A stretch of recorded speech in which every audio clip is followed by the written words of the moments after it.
Here are some more testimonials of what some Black women that I know have to say. When I was in college and I took Black history classes, I literally had to make myself believe some of the things I was learning because I hadn't been taught that. You know, we're taught that slavery was the beginning of our history, much history before that.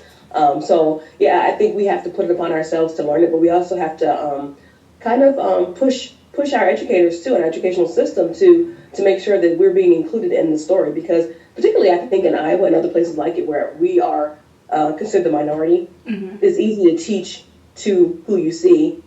And especially the teachers, our educational system is made up of 85% white women across the board. Yeah. Which isn't a bad thing. It's just that because that's not people who look like us, it's easy to kind of overlook making sure that the history is included. Society often perceives Black women to sort of fit the whole angry Black woman narrative, which basically results in your opinions or passions or any efforts toward justice or things that you deserve being perceived as just nothing more than anger or yelling, and it's often ignored. I combat racism by learning a lot, educating myself, rising above the negative stereotypes that people have about Black people, and just proving them wrong with success.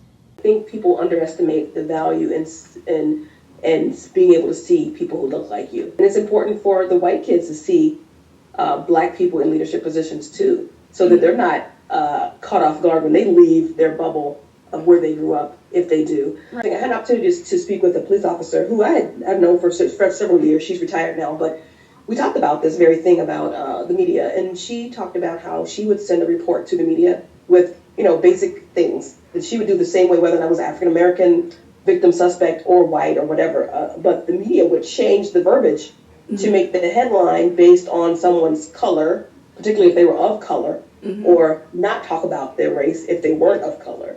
And she acknowledged that she's seen that happen over and over again when she would submit her reports to the media, and how they would change it around to focus more on certain aspects depending on who it was who was involved. Black females over centuries have been depicted to be someone that we are not, based on the stereotypes and prejudices against us. Not only has our skin created a barrier in society, but our gender as well.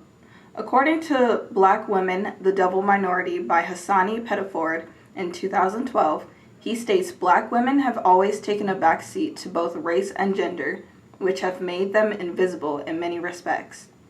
But I beg to differ. If anything, because of these indifferences, we are more visible and susceptible to open eyes and the opinions of everyone else more than ever.